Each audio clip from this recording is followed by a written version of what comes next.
Aduh, maaf, aku tidak sengaja, ucap Ririn. Iya mbak, maaf juga ya, aku juga ndak lihat, jawab Didi.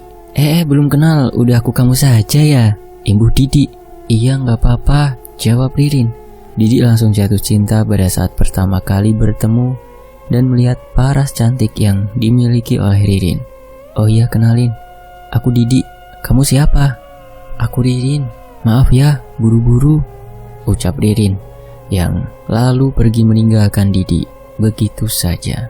Saat itu keduanya berpapasan di sebuah trotoar jalan kota. Waktu itu Ririn tengah buru-buru untuk segera sampai ke kantor. Begitu juga dengan Didi. Dia buru-buru kembali ke kantor tempat kerjanya, yang letaknya tidak terlalu jauh dari kantor Ririn. Hingga suatu ketika, pertemuan yang singkat itu membuat Didi selalu terbayang-bayang dengan sosok Ririn yang cantik dan manis. Bahkan dia sempat mencari-cari tahu informasi tentang Ririn, tapi Didi belum juga dapat menemukan. Singkat cerita, saat jam istirahat kerja, Didi istirahat di warung yang ada di dekat kantor kerjanya. Betapa senangnya dia ketika melihat Ririn yang tengah duduk sendirian di warung sembari menyantap makanan.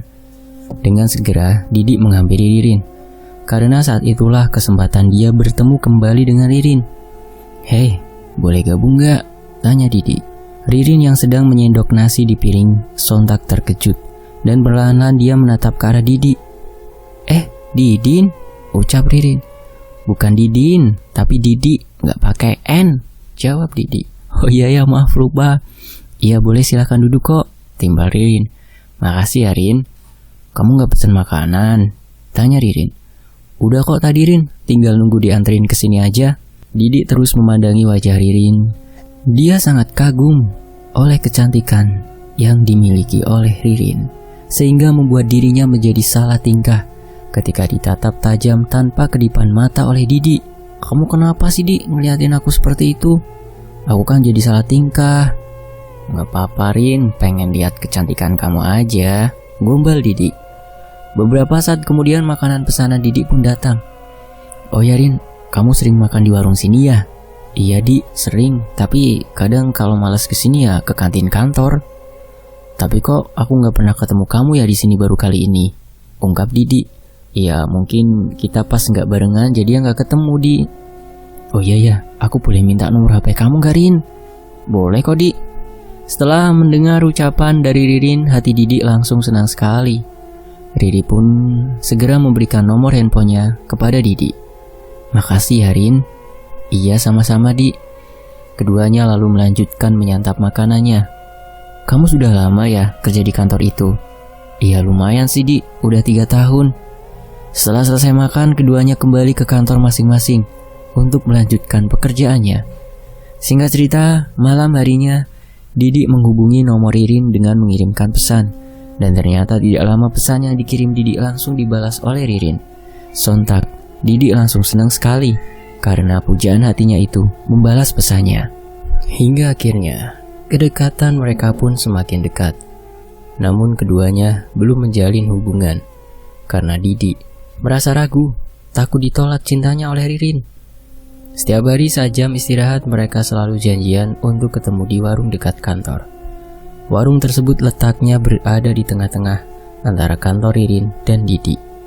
Siang itu Ririn sudah lebih dulu datang ke warung itu, bahkan sudah memesan makanan. Yang beberapa menit kemudian Didi pun datang dan langsung memesan makanannya. "Dan nunggu lama ya di sini?" tanya Didi. "Enggak kok, baru beberapa menit saja," jawab Ririn. Hingga akhirnya Didi sudah yakin hari itu akan menyatakan cintanya kepada Ririn di warung itu.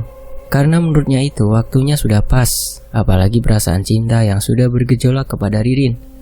"Rin, aku mau ngomong sesuatu sama kamu," ucap Didi. "Mau ngomong apa Di? Udah ngomong aja," kata Ririn. "Jadi gini Rin, kita kan udah deket lama. Saat pertama kali kita ketemu papasan itu, aku udah langsung jatuh cinta sama kamu. Kamu mau gak jadi pacar aku?" ungkap Didi. Gimana ya Di?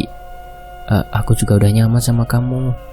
Aku juga udah sayang sama kamu, tapi maaf aku gak bisa," imbuh Ririn. "Gak bisa kenapa Rin? Katanya kamu nyaman sama aku," tanya Didi. Dalam hati Didi sudah tidak karuan, jantungnya berdetak cepat. Iya, aku gak bisa nolak, aku mau jadi pacar kamu, jawab Ririn sembari tersenyum. Benerin, yes, ucap Didi. Perasaan yang tadinya udah down seketika kembali bahagia. Beberapa saat kemudian makanan pesanan mereka pun datang. Akhirnya mereka pun menjalin hubungan. Hari-harinya selalu penuh dengan kebahagiaan. Saat pulang kerja, Ririn diantarkan pulang oleh Didi sampai rumahnya dengan mengendarai motor berboncengan. Itu sudah membuat Ririn bahagia. Apalagi setiap sore mereka dapat melihat pemandangan indah senja sore hari yang berwarna jingga. Dan kali ini untuk pertama kalinya Didi ke rumahnya Ririn. Perjalanan dari kantor menuju ke rumah Ririn sekitar 20 menit. Dan kebetulan tadi pagi Ririn berangkat naik angkutan karena motor miliknya pecah ban. Di tengah-tengah perjalanan Ririn dan Didi bercerita dengan asik. Mulai bercerita tentang pekerjaan yang dijalani hari ini, bahkan tentang hal lain. Samar-samar terdengar suara adzan maghrib yang berkumandang dari toa masjid. Perjalanan menuju ke rumah Ririn, mereka harus melewati jalanan depan kuburan. Saat Didi melajukan motornya cepat, tiba-tiba saja ada seekor kucing yang melintas tepat di hadapannya. Sontak Didi mengerem motornya mendadak, membuat Ririn terperanjat. Ada apa, Di? Tanya Ririn. Tadi ada kucing nyebrang di depan. Emangnya kamu gak lihat apa? Iya, aku gak lihat, Di. Udah lanjut jalan aja, serem di depan kuburan gini. Hati-hati, gak usah ngebut maghrib-maghrib, ucap Ririn. Ya Rin, maaf ya. Didi pun segera melanjutkan kembali perjalanan untuk segera sampai di rumahnya Ririn. Namun tiba-tiba hembusan angin kencang melintas ke arah mereka, merasuk ke dalam tubuh, membuat bulu kuduk merinding. Di saat yang bersamaan, mereka mencium aroma bau anyir dan bau kemenyan. Kamu mencium bau aneh gak, Rin? Tanya Didi. Iya nih, bau apa ya? Ucap Ririn. Keduanya saat itu masih berada di area kuburan, tepat pada waktu maghrib yang kebetulan kuburan itu luas. Tiba-tiba mereka mendapat kesialan. Motor yang ditumpangi mereka seketika mogok. Kenapa lagi nih motor? Kesal Didi. Dengan segera Ririn pun turun dari motor dan mendorong motor Didi. Kenapa sih ini motornya, Di? Tanya Ririn. Gak tahu ini. Padahal biasanya gak pernah seperti ini. Maaf ya Rin, kamu jadi capek. Gak apa-apa, Di, yang namanya juga apes kok. Di sela-sela mendorong motor, terdengar suara wanita yang cekikikan, membuat bulu kuduk menjadi tambah berdiri. Dan saat itu tepat di samping mereka berjalan, ada sosok wanita berpakaian putih dengan rambut yang acak-acakan dan wajah hancur penuh dengan darah, serta mengeluarkan bau anyir yang menyengat, menyeluak masuk ke dalam hidung. Dan saat itu juga mereka berdua gemetaran, keringat membasahi tubuh, wajahnya terlihat memucat pasi. Dengan segera Didi dan Ririn mempercepat mendorong motornya. Hingga beberapa saat kemudian, akhirnya mereka sampai di pemukiman warga. Didi segera mencari penjual bensin, karena ternyata motor yang dibawanya itu kehabisan bensin. Sekitar pukul 6:30 malam akhirnya mereka sampai juga di rumahnya Ririn. Ayo masuk dulu istirahat, Di. Iya Rin, jawab Didi singkat. Keduanya melangkah menyambangi teras rumah Ririn. Tok tok tok. Assalamualaikum, ucap Ririn. Waalaikumsalam. Terdengar sahutan salam dari balik pintu. Baru pulang Rin? Tanya ibu. Iya Bu, ini kenalin Didi pacar aku, ucap Ririn. Dengan segera Didi memperkenalkan dirinya kepada Bu Ririn. Ya udah, ayo masuk dulu. Lalu Ibu Ririn segera membuatkan minuman untuk Didi dan Ririn. Beberapa saat kemudian, sang ibu kembali dengan membawakan minuman yang diletakkan di atas penampan. Ini silakan diminum ya. Terima kasih ya Bu. Singkat cerita, Ririn yang bekerja di kantornya, dia dipindah tugaskan keluar kota karena ada proyek yang harus dikerjakan oleh Ririn di luar kota.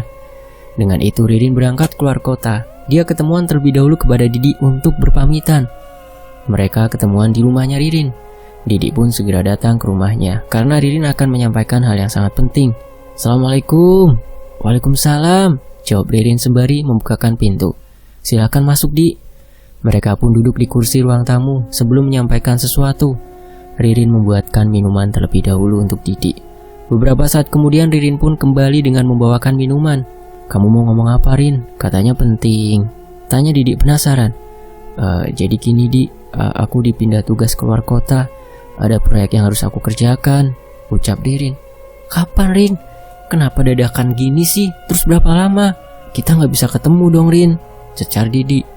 Iya Di, aku juga kaget soalnya dadakan. Besok aku berangkat Di, katanya sih sekitar 6 bulan Di aku di sana.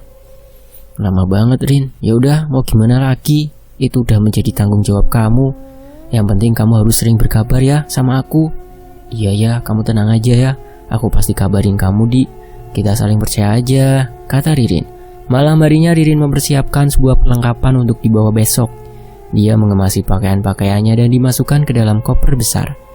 Setelah semuanya selesai, Ririn membaringkan tubuhnya karena terasa lelah.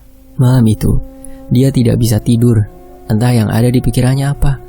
Kedua matanya melamun dengan tatapan kosong. Beberapa saat kemudian hujan deras datang mengguyur disertai dengan guruh guntur petir yang menyambar. Keesokan harinya, Ririn sudah bersiap-siap untuk berangkat keluar kota. Segala perlengkapan sudah dibawa dan dicek, takut ada yang ketinggalan. Didi pun datang untuk mengantarkan Ririn pergi ke stasiun. Sesampainya di stasiun, Didi melihat kepergian Ririn menuju keluar kota. Perjalanan menuju ke kota yang dituju Ririn sekitar 4 jam perjalanan. Beberapa jam kemudian, akhirnya Ririn pun sampai juga di tempat tujuan. Dia langsung pergi ke tempat kosan yang sudah disediakan dari pihak kantor. Di sana dia tinggal sendirian dan harus hidup mandiri. Singkat cerita, Ririn sudah mulai bekerja di kantor yang ada di luar kota itu. Dan dia bertemu dengan rekan-rekan kerja yang baru. Hingga suatu ketika, di kantor itu Ririn bertemu dengan seorang pria yang bekerja bersama dengan Ririn. Namanya Harry. Harry pertama kali bertemu dengan Ririn sudah langsung terpikat dan jatuh cinta.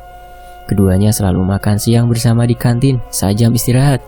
Mereka saling mengobrol satu sama lain dan bercerita tentang keseharian. Rin, kamu di sini tinggal sama siapa? Tanya Harry. Aku tinggal sendiri di kosan, karena aku dipindah tugas ke sini. Jawab Ririn. Kosan kamu di sebelah mana? Jauh nggak dari kantor ini? Nanti kapan-kapan aku main ke kosan kamu ya. Mau ngapain Nggak usah lah, kan aku sendirian di kosan. Nanti takut banyak cibiran. Ya ndak usah nyamperin ke kosan, aku tunggu di depan jalan aja Rin, ucap Harry. Namun Ririn tidak menjawab lagi ucapan dari Harry. Dia kembali menyantap makanan yang ada di hadapannya.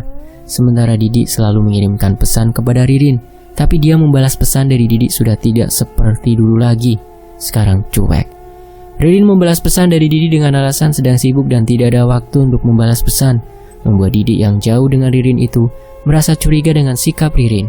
Hati Didi terasa cemas, khawatir, karena takut Ririn berpaling dengan pria lain yang ada di luar kota.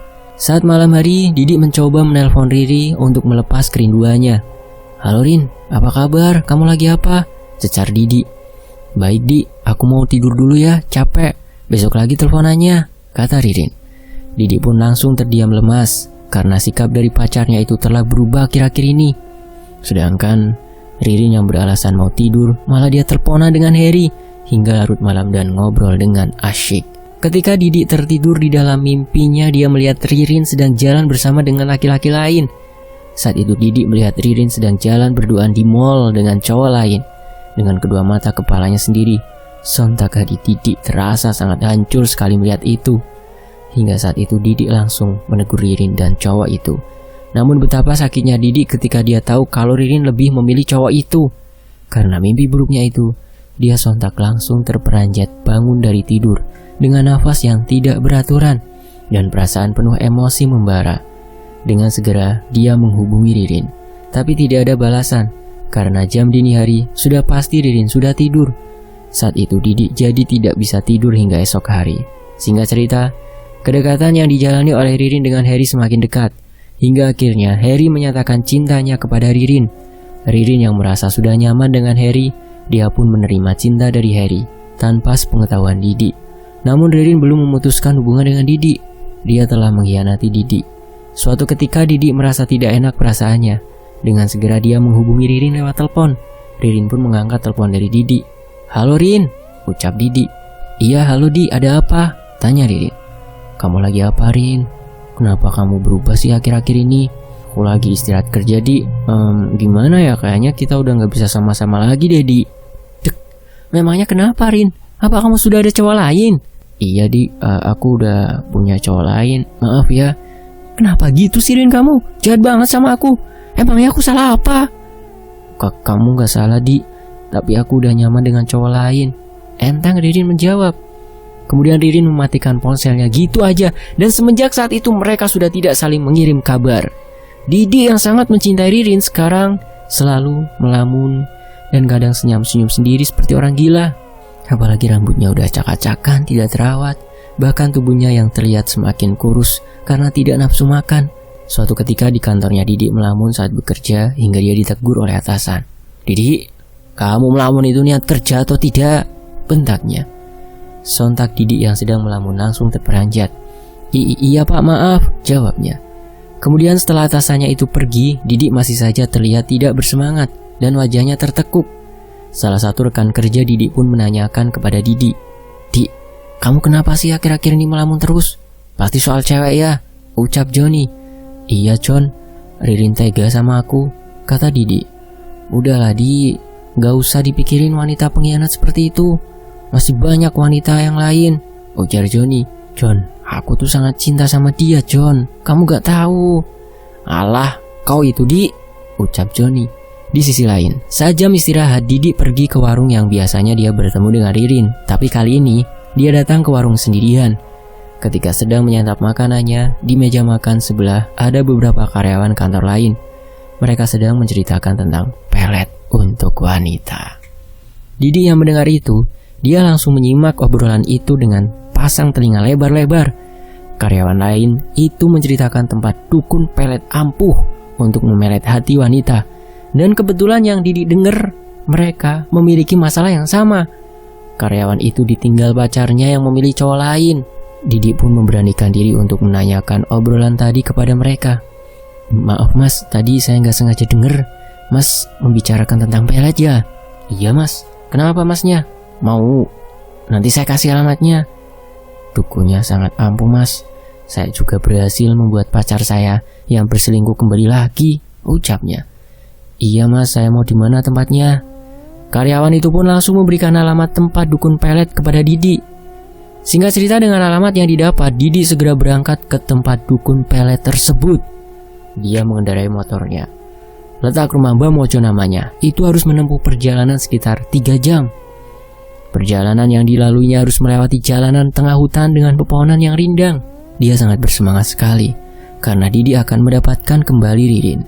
Beberapa saat kemudian Didi pun akhirnya sampai juga di tempat rumahnya Mbah Mojo. Terlihat ada sebuah rumah yang terbuat dari bambu di tengah hutan. Dia segera menyambangi rumah itu, namun rumah itu terlihat tertutup. "Tok-tok, permisi."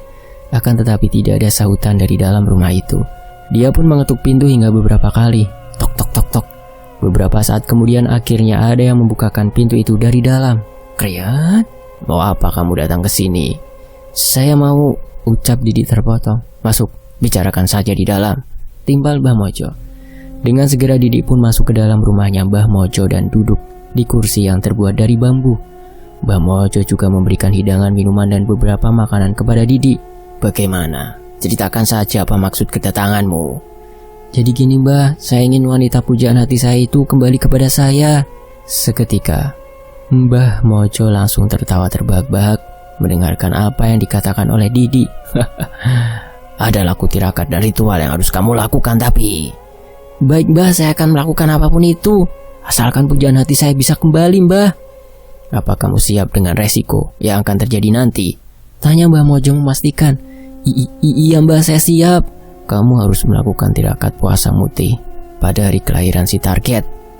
Misalnya, jika wanita yang ditarget ingin kamu kembali itu lahir pada hari Selasa Kliwon, kamu harus puasa di hari Selasa Kliwon itu," ucap Mbah Mojo.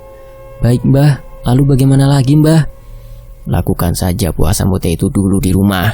Lalu saat tengah malam nanti setelah berpuasa mute, kamu lakukan dengan mengitari rumah kamu sebanyak 7 kali dengan membacakan mantra kejawen tanpa menggunakan alas kaki. Lakukan itu selama 21 hari berturut-turut. Setelah 21 hari itu sudah kamu lakukan, kembalilah lagi ke sini untuk melakukan ritual selanjutnya." "Baik Mbah, akan saya lakukan." "Nanti saat kamu akan datang ke sini, bawa foto si target." Singkat cerita, Didi pun kembali pulang ke rumah. Sesampainya di rumah, dia mencari tahu kelahiran dari Ririn. Dia mencari tahu kepada rekan kerja Ririn yang ada di kantor untuk menanyakannya. Dan akhirnya dengan segala caranya, akhirnya Didi mendapatkan hari lahir dari Ririn. Ririn lahir pada hari Kamis Wage, dan kebetulan besok adalah hari Kamis Wage. Jadi dia harus segera melakukan puasa mute. Pagi itu Didi sudah melakukan puasa mute. Sebelum puasa mute, dia sudah melakukan mandi keramas terlebih dahulu. Setelah puasa mute hari Kamis Wage itu sudah dilakukan, malam harinya Didi melakukan ritual dengan mengitari rumahnya sendiri pada jam 2 dini hari tanpa menggunakan alas kaki sebanyak 7 kali dan merapalkan mantra putar giling yang sudah diberikan oleh Mbah Mojo. Sun mate ajiku putar giling sukmo dan lain-lain. Mantra itu dibaca oleh Didi sembari mengitari rumahnya sebanyak 7 kali. Ritual itu dilakukan oleh Didi selama 21 hari tanpa putus. Dan setelah 21 hari sudah dilakukan, Didi segera kembali ke rumahnya Mbah Mojo untuk melakukan ritual selanjutnya. Dan dia juga sudah membawa foto si target. Sesampainya di rumah Mbah Mojo, sesajen sudah disiapkan di dalam ruangan ritual. Sebelum melakukan ritual, Didi dimandikan oleh Mbah Mojo dengan menggunakan air kembang 7 rupa terlebih dahulu. Sembari Mbah Mojo membacakan mantra. Setelah prosesi mandi air kembang 7 rupa sudah selesai dilakukan, kemudian Didi dan Mbah Mojo masuk ke dalam ruangan ritual. Terlihat sudah ada kemenyan, kembang staman, dan lain-lain. Saat masuk ke dalam ruangan ritual itu, Mbah Mojo mulai membakar kemenyan. Asap dari kemenyan mulai mengepul dengan aroma bau yang khas dari kemenyan itu. Mana foto targetnya? Dengan segera Didi mengambil foto dari dalam dompetnya dan diberikan kepada Mbah Mojo.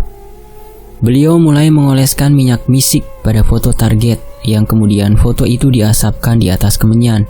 Sembari Mbah Mojo membacakan mantranya dengan mulut yang berkomat kamit.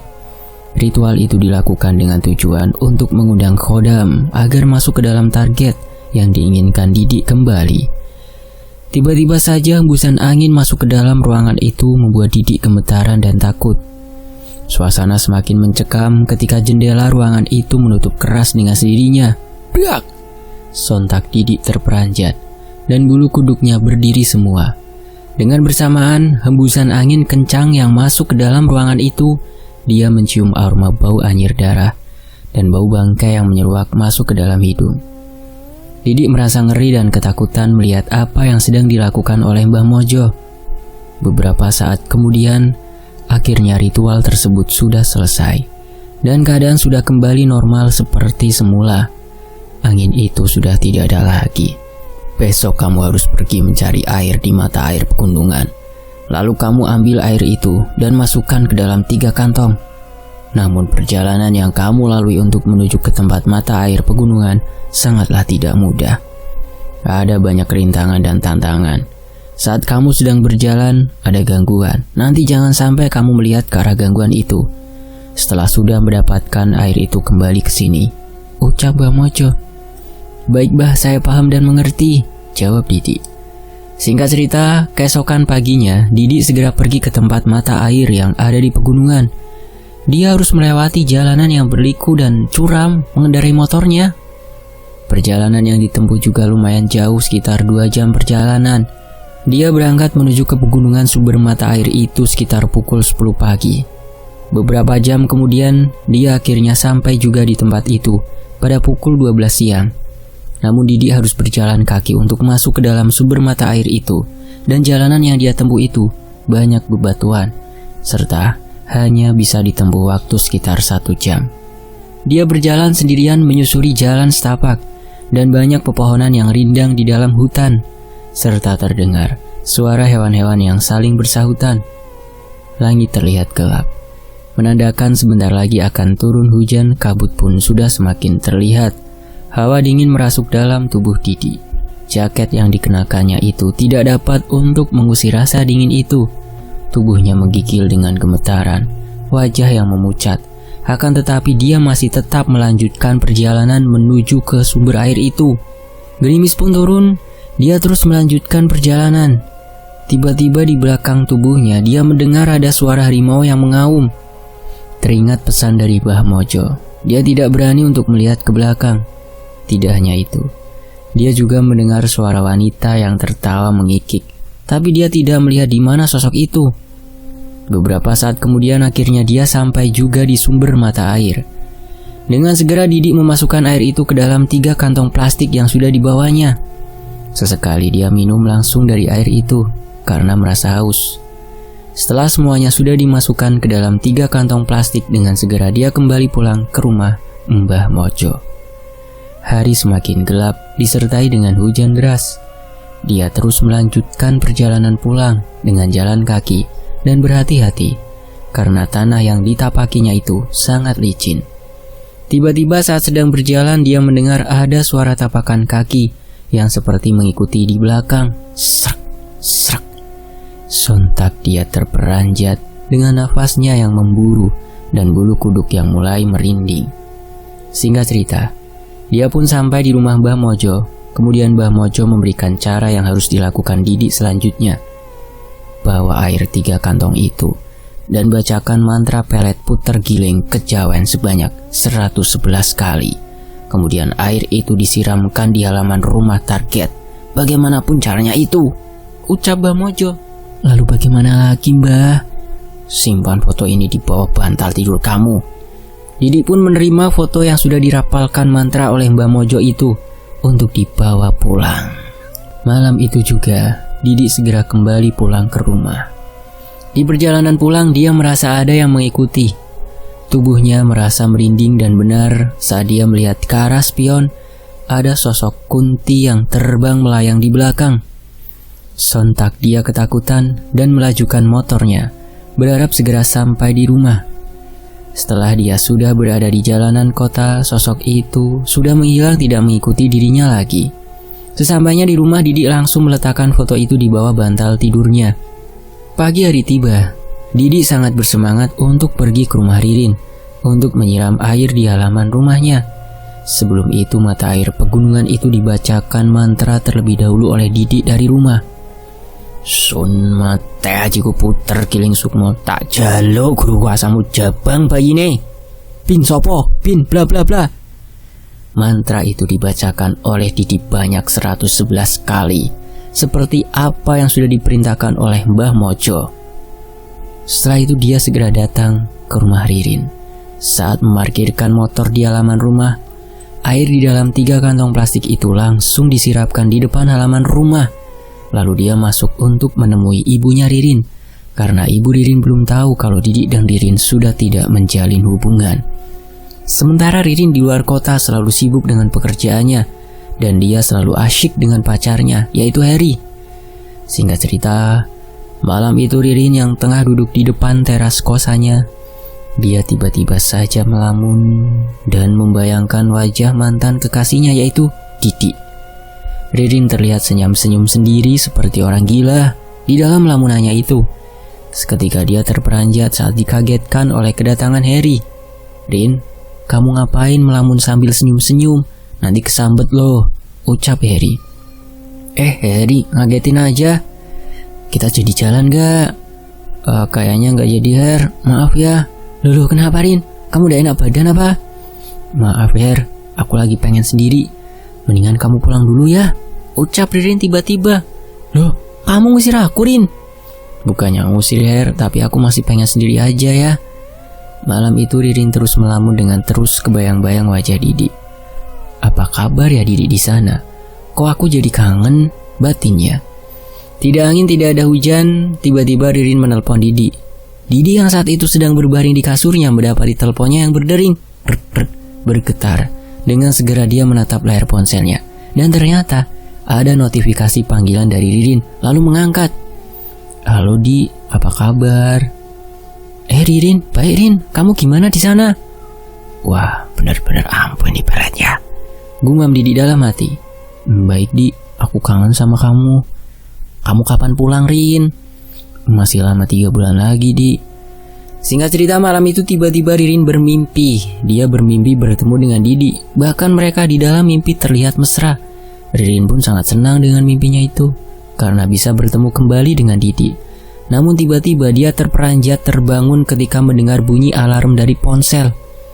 Ya, udah siang, ucap Ririn. Dengan buru-buru dia pergi ke kamar mandi karena takut terlambat datang ke kantor. Setelah mandi dia masuk kembali ke dalam kamar untuk ganti pakaian dan tidak lupa dia untuk bercermin merias wajahnya. Saat sedang berdandan tiba-tiba saja dia melihat ada sekelibat bayangan putih yang melintas di belakangnya. Sontak dia terkejut. Namun saat lihat ke belakang bayangan itu sudah tidak ada. Karena sedang terburu-buru dia tidak terlalu memperdulikan hal itu. Dia segera berangkat ke kantor tanpa sarapan terlebih dahulu. Sesampainya di kantor, dia bekerja tapi tidak fokus karena selalu kepikiran wajahnya Didi. Dan sampai dia ditegur oleh atasannya. Saat itu dia tidak sadar kalau ada atasannya yang datang. "Rin, kamu kenapa melamun terus seperti itu?" tanyanya. Sontak Ririn terperanjat ketika dikagetkan oleh atasannya yang menegur. Pak, enggak apa-apa pak," jawabnya gugup. "Lanjutkan kerjanya, jangan ngelamun." Singkat cerita, pagi sekali Ririn tiba-tiba saja sampai di depan rumahnya Didi. Dia mengetuk pintu rumah beberapa kali. "Tok tok tok, Assalamualaikum," ucap Ririn. Namun tidak ada jawaban dari dalam rumah. Bahkan Didi juga tidak keluar. Ririn mencoba untuk mengetuk pintunya kembali selama beberapa kali. Tok tok tok. Yang membukakan pintu pertama kalinya adalah Ibu Didi. "Waalaikumsalam," jawabnya. "Ibu, Didinya ada?" tanya Ririn. "Ada, dia sedang tidur." "Bentar ya, ibu bangunkan," jawabnya. "Ayo masuk dulu, tunggu di ruang tamu." Ririn duduk sambil menunggu kedatangan dari Didi yang sedang dipanggilkan oleh ibunya. Didi, bangun, itu ada Ririn," ucap ibunya. Sontak Didi yang mendengar kata Ririn langsung terperanjat. "Hah, apa bu? Ada siapa?" tanyanya memastikan senang. Ririn itu dari tadi sudah nunggu di depan. "Ririn," gumamnya. "Sudah sana cepat temui." Dengan segera Didi membasuh mukanya dan menghampiri Ririn yang sudah menunggu. Dia langsung menemui Ririn yang tengah duduk manis di ruang tamu. "Rin, kok kamu sudah pulang? Katanya kamu pulangnya nanti 3 bulan lagi," tanya Didi. "Iya Di, aku pengen ketemu sama kamu. Aku udah putus sama Harry. Aku mau kita balik lagi ya kayak dulu," ucapnya tiba-tiba. Di dalam hati Didi sangat senang sekali ketika mendengar apa yang dikatakan oleh Ririn. "Apa kamu bilang, Rin? Kamu mau balik lagi sama aku?" tanyanya. "Iya, aku nyesel Di. Aku masih sangat cinta sama kamu. Kita balik lagi ya," ungkap Ririn. "Kalau itu sih dengan senang hati Rin," jawab Didi sembari tersenyum. "Kamu nanti kembali lagi keluar kota atau tidak?" tanyanya. "Tidak, aku udah undur diri kok dan minta pindah tugas kembali di sini. Ternyata boleh." Singkat cerita, kedekatan mereka semakin mesra seperti dulu lagi. Bahkan Didi berencana akan segera menikahi Ririn. Didi dan keluarganya pun datang ke rumah Ririn untuk segera membicarakan tentang pernikahan mereka. Didi membawa kedua orang tuanya serta kakeknya sebagai tetua. "Tok tok, Assalamualaikum," ucapnya. "Waalaikumsalam," jawab kedua orang tua Ririn. Pertemuan kedua keluarga itu pun dilaksanakan dan mereka semua sudah bersepakat kalau pernikahan antara Didi dan Ririn akan segera diselenggarakan sebulan ke depan. Didi dan Ririn pun sangat bahagia karena sebentar lagi mereka akan hidup bersama. Hari demi hari, minggu demi minggu, bulan demi bulan, acara pernikahan sudah semakin dekat. Ririn dan Didi pun menyiapkan segala perlengkapan pernikahannya. Keduanya sama-sama kompak memilih gaun pengantin, bahkan dekorasi pernikahan. Singkat cerita, acara pernikahan pun tiba dan berlangsung dengan lancar, tanpa ada halangan suatu apapun. Didi dan Ririn akhirnya sudah menjalin hubungan sebagai suami istri. Mereka berdua tinggal di rumah kedua orang tua Ririn. Namun, suatu malam, saat Ririn sedang menyisir rambut malam-malam, tiba-tiba dia melihat sosok yang menyeramkan di belakang tubuhnya. Sosok itu terlihat jelas di kaca cermin. Akan tetapi, tiba-tiba saja sosok itu menghilang, entah kemana. Ketika Ririn menghadap ke belakang, dia pun ketakutan. Bulu kuduknya berdiri semua. Sementara Didi terlihat sedang berbaring di kasur. "Mas, kamu lihat tadi ada yang berdiri di belakang aku nggak? Sosoknya menyeramkan," ucap Ririn dengan raut wajah ketakutan. "Apa sih? Kamu cuma berhalusinasi saja itu," jawab Didi. "Beneran mas, aku lihat di cermin," katanya. Namun Didi tidak menghiraukan apa yang dikatakan oleh Ririn. Ririn pun sejenak terdiam sembari berbaring di samping Didi. Saat dia menatap ke atas langit-langit, tiba-tiba saja dia melihat ada sekelibat bayangan putih Namun seketika saja bayangan itu menghilang entah kemana. Sontak dia langsung menarik selimut dan mencoba untuk tidur karena takut. Singkat cerita, setelah menikah dengan Didi entah kenapa, Ririn tidak pernah sekali melaksanakan sholat. Apapun yang diperintah oleh Didi selalu dituruti oleh Ririn. Rin, tolong ambilkan kaos kaki di dalam lemari ya. Pagi itu Didi sedang bersiap-siap untuk pergi ke kantor. Akan tetapi dia lupa mengambil kaos kaki. Hingga akhirnya Didi meminta tolong kepada Ririn untuk diambilkan kaos kakinya. Setelah diperintah oleh Didi, dengan segera Ririn mengambilkan kaos-kaos kaki di lemari. Namun sesampainya di dalam kamar yang dia ambil bukan kaos kaki, tapi malah dasi. Ini mas, ucapnya sembari memberikan kaos kaki itu kepada Didi. Hah? Kok dasi sih? Kan udah aku bilang kaos kaki, Rin. Oh iya mas, maaf salah, aku ambilkan lagi ya. Entah kenapa, akhir-akhir ini Ririn menjadi linglung, bahkan tidak konsentrasi dalam melakukan apa-apa. Semenjak menikah dengan Didi, dia tidak diperbolehkan Didi untuk bekerja. Jadi Ririn hanya di rumah menjadi ibu rumah tangga saja. Namun kesehariannya sekarang lebih sering melamun sendiri. Karena tidak ada kegiatan, dia selalu duduk di kursi depan teras rumah sembari melamun. Dan terkadang dia ketawa-tawa sendiri seperti orang gila. Bahkan sore-sore dia jalan-jalan kaki sendirian seperti orang yang kehilangan arah, membuat para tetangganya itu melihat Ririn sekarang aneh. Saat dia sedang berjalan kaki, tiba-tiba berpapasan dengan Didi yang baru saja pulang kerja. Ririn, kamu ngapain di sini?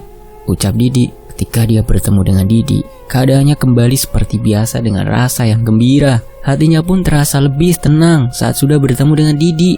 Sore itu, Ririn pun akhirnya pulang, ngebonceng naik motor dengan Didi.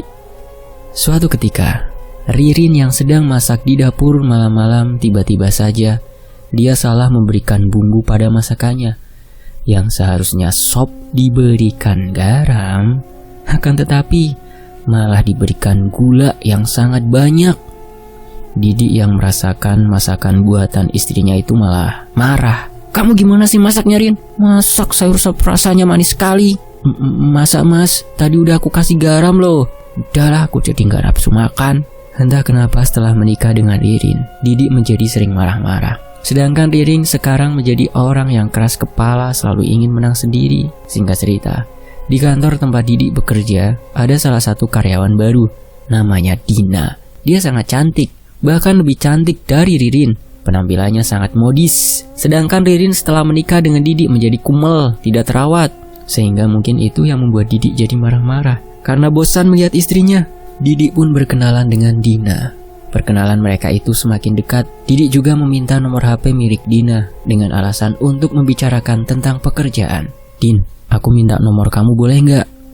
Untuk tanya-tanya soal kerjaan. Kan kamu sekarang menjadi rekan kerjaku. Oh iya Di, boleh, ini nomor HP aku, jawab Dina. Dina pun langsung memberikan nomor HP-nya kepada Didi. Hingga akhirnya Didi dan Dina selalu mengirimkan kabar satu sama lain tanpa sepengetahuan dari Ririn. Kedekatannya itu membuat Didi jadi lebih sering keluar rumah ketemuan dengan Dina. Sementara Ririn yang sudah terkena pelet, dia menjadi seperti orang gila saat tidak bertemu dengan Didi. Setiap harinya karena Didi tidak pulang cepat, dia selalu melamun dengan tatapan kedua matanya yang kosong. Bahkan dia tidak nafsu untuk makan sama sekali. Yang ada di pikirannya hanya ada suaminya, yaitu Didi. Mas Didi, kamu di mana mas? Gumamnya pada diri sendiri.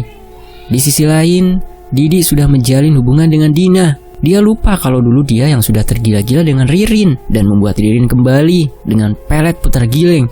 Tapi sekarang dia yang mengkhianati Ririn. Sudah beberapa hari ini Didi tidak pulang ke rumah. Padahal Ririn selalu menunggu kedatangan dari suaminya. Dia selalu menunggu di depan teras rumah sampai malam, tidak mau masuk ke dalam. Padahal sudah dipaksa oleh ibunya untuk masuk ke dalam rumah. Rin, ayo masuk. Suamimu masih ada rapat kali di luar kota kayak kamu dulu, ucap ibu Ririn. Enggak bu, sebentar lagi pasti Mas Didi akan pulang kok, ucap Ririn. Ayo Rin, masuk sudah malam. Kamu juga belum makan, ujar ibunya. Enggak mau bu, bentaknya. Sembari tertawa dengan mulut yang menyeringai seperti orang kesurupan. Yang kemudian dia ketawa-tawa sendiri. Sesekali menangis sembari manggil-manggil nama suaminya. Mas Didi, kamu di mana mas? Ucapnya. Ririn benar-benar sudah seperti orang gila. Beberapa hari kemudian Didi pun kembali pulang. Saat itu Ririn sangat bahagia dan langsung memeluk Didi. "Iya, apaan sih, Rin? Bau tahu nggak? Kamu nggak mandi apa? Apa gimana sih rambutnya kok acak-acakan gitu lagi?" ucap Didi. Akan tetapi Ririn tidak mempedulikan ucapan yang dilontarkan oleh Didi. Dia terus memeluk erat tubuhnya Didi sambil bersikap seperti anak kecil. Hingga suatu malam, Didi yang sudah tertidur pulas tiba-tiba saja dia mendengar ada suara wanita yang bersenandung. Dia pun terbangun dan dia mendengar suara itu berada di balik jendela kamar. Dengan segera dia melihat ke arah jendela kamar. Betapa terkejutnya dia ketika melihat ada sosok Kunti berambut panjang dengan pakaian berwarna putih lusuh, serta wajahnya yang hancur penuh darah dan kedua mata yang melotot. Sontak dia terkejut dan karena tidak kuat melihat sosok itu akhirnya dia jatuh pingsan. Pruk. Sementara Ririn masih tertidur dengan pulas dan tidak tahu kalau suaminya jatuh pingsan. Keesokan harinya, Ririn yang terbangun melihat suaminya berada di lantai. "Mas, bangun mas," ucap Ririn sembari menepuk pundak Didi. Dengan perlahan-lahan, Didi membuka kedua matanya dan segera bangkit. "Kamu kenapa tidur di sini, Mas?" tanya Ririn.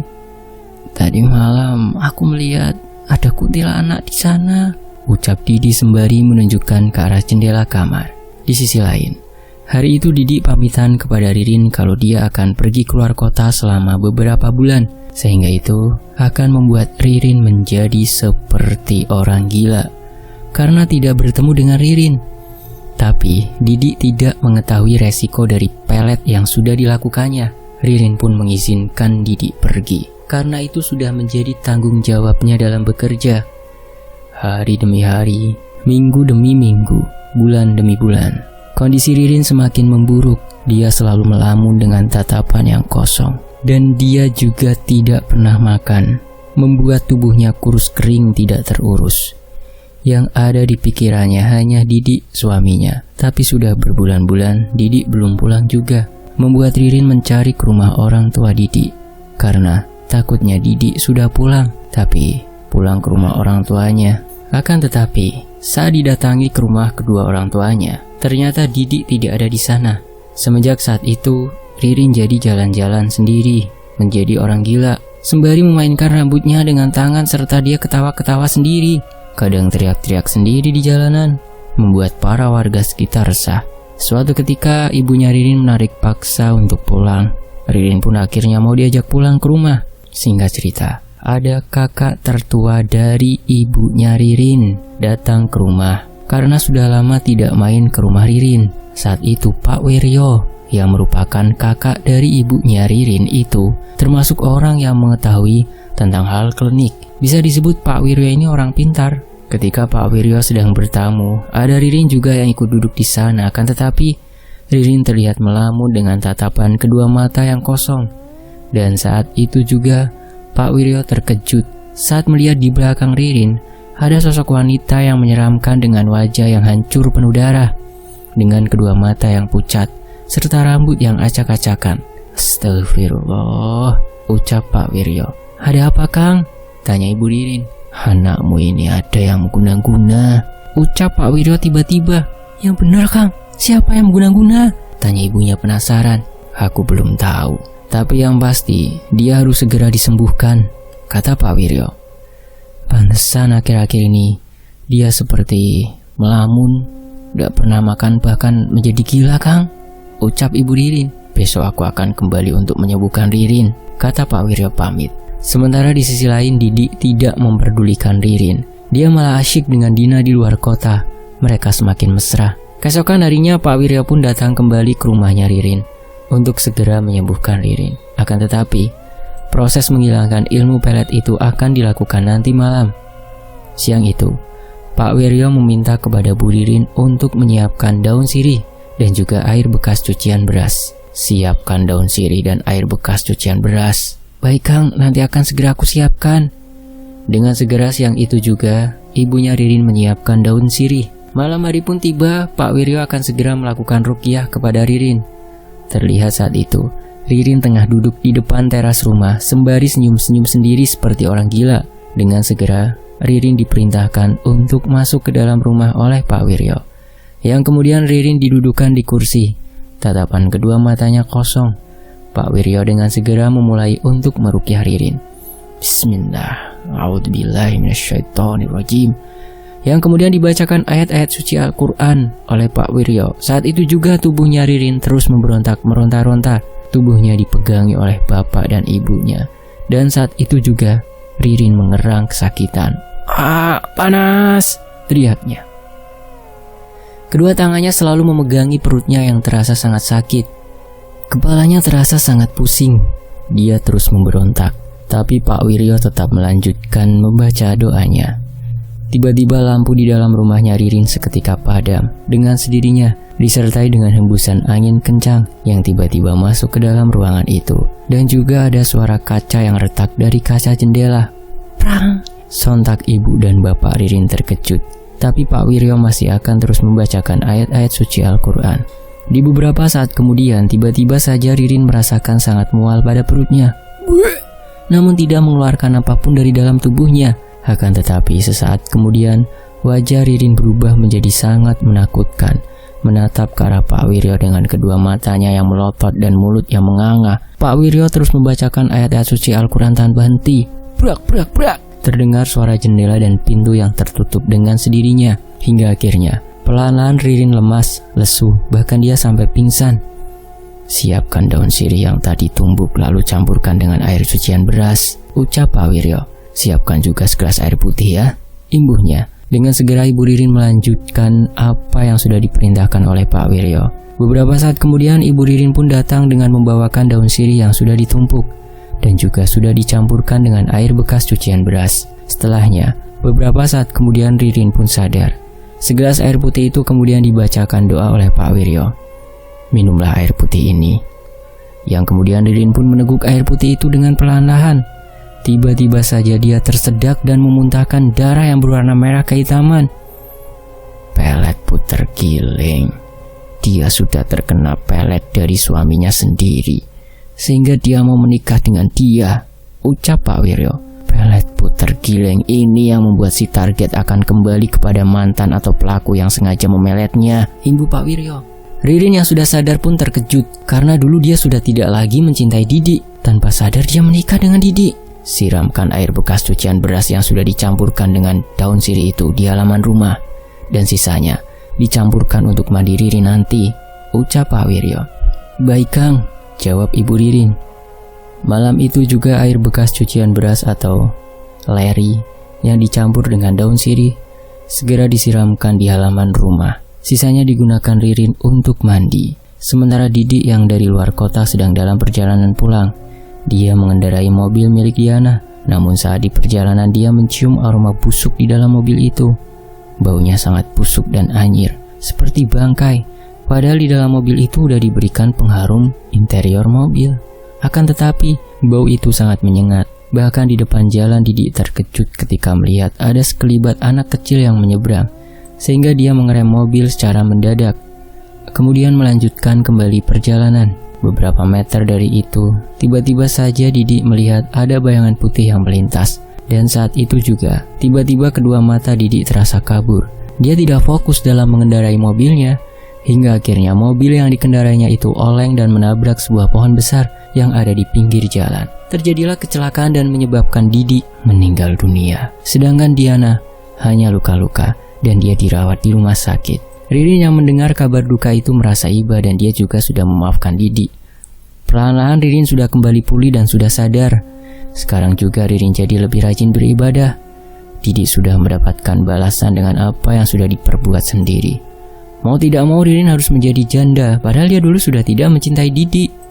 Dan sekarang Ririn kembali lagi dengan Harry. Ternyata selama ini Harry juga masih sangat mencintai Ririn. Harry juga dapat menerima keadaan Ririn yang sekarang dengan apa adanya. Ririn dan Harry pun menikah setelah kembali menjalin hubungan yang dulu sempat kandas. Kehidupan Ririn sudah menjadi lebih baik, keluarganya pun harmonis. Dia sudah melupakan masa lalu yang sudah dialaminya. Dia sangat bersyukur karena sekarang dia bisa kembali seperti dulu lagi dan hidup bahagia dengan Harry. Semoga kita selalu dalam lindungan Allah Subhanahu wa Ta'ala dan dijauhkan dari hal-hal yang demikian. Segala perbuatan yang kita tanam itulah yang nantinya akan kita petik dan kita dapatkan balasannya. Jangan paksakan apa yang bukan menjadi milik kita, karena sesuatu yang dipaksakan malah akan membuat keburukan. Dan kisah ini selesai. sebuah kisah yang diadaptasi dari kehidupan sosial di masyarakat kita, yaitu di Pulau Jawa khususnya, yang dituliskan kembali oleh N. Laila. Dan Fakta Sejarah pamit, terima kasih teman-teman sudah setia menyimak kisah-kisah misteri di Fakta Sejarah. Sampai jumpa di kisah lainnya, tetap di Fakta Sejarah. Alhamdulillah.